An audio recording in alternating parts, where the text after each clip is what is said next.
മഗ്‌രിബിക്ക് ശേഷമാണ് കേട്ടോ ഈ പരിപാടിയൊക്കെ നടക്കുന്നത്. വൈകിട്ട് നാത്തൂന് ക്ലാസ് കഴിഞ്ഞ് വരുമ്പോൾ കൊടുന്നതാണ് കേട്ടോ അവിൽ മിൽക്ക് ഉണ്ടാക്കാനുള്ള സാധനങ്ങളൊക്കെ. ഉണ്ടാക്കാൻ ഏൽപ്പിച്ചിരുന്നത് ഏട്ടത്തിൻ്റെ കുട്ടീനെയാണ് കേട്ടോ. അപ്പോൾ തകൃതിയായിട്ട് ഉണ്ടാക്കൽ അവിടെ അങ്ങനെ നടക്കുന്നുണ്ട് അടുക്കളയിൽ. നാത്തൂന് 7 മാസം പ്രഗ്നൻ്റ് ആണ് കേട്ടോ. 8ാം മാസത്തേക്ക് ചാടാനായി തുടങ്ങിയിട്ടുണ്ട്. ഇവിടെ വന്ന ദിവസങ്ങൾ അങ്ങനെ പോണത് തന്നെ അറിയില്ല കേട്ടോ. ഇനി ഇൻഷാ അല്ലാഹ് ഞാനും എൻ്റെ ഏട്ടത്തിയൊക്കെ ഇനി അവൾ പ്രസവിച്ചിട്ടാവും മിക്കവാറും ഇനിയത്തെ വരവുണ്ടാവുക കേട്ടോ. നോമ്പിനാണ് ഡേറ്റ് പറഞ്ഞിരിക്കുന്നത് അവൾക്ക് കേട്ടോ. അതിൽ അവന് ജ്യൂസൊക്കെ അടിച്ച് ഫസ്റ്റ് തന്നെ ഒരു ഗ്ലാസ് നാത്തൂനിക്ക് തന്നെ കൊടുത്തിട്ടുണ്ടായിരുന്നു കേട്ടോ. ഓരോ ഗ്ലാസ് അവൻ സെറ്റ് ചെയ്തിട്ടാണ് കേട്ടോ ഓരോരുത്തർക്കും ഇങ്ങനെ കൈമാറണത്. അപ്പോൾ അവിൽ മിൽക്കൊക്കെ അടിപൊളിയായിട്ട് അവൻ ഉണ്ടാക്കിയിട്ടുണ്ടായിരുന്നു കേട്ടോ. അപ്പോൾ ഇനി അടുത്ത വീഡിയോ ആയിട്ട് കാണുന്നവരേക്കും ഇഷ്ടപ്പെട്ടാൽ ലൈക്ക് ചെയ്യുക, സബ്സ്ക്രൈബ് ചെയ്യുക.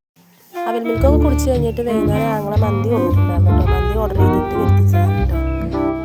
അതൊക്കെ കഴിച്ച് കഴിഞ്ഞ് മക്കളുടെ കോപ്രായങ്ങളൊക്കെ കഴിഞ്ഞ് കടക്കുമ്പോഴത്തേന്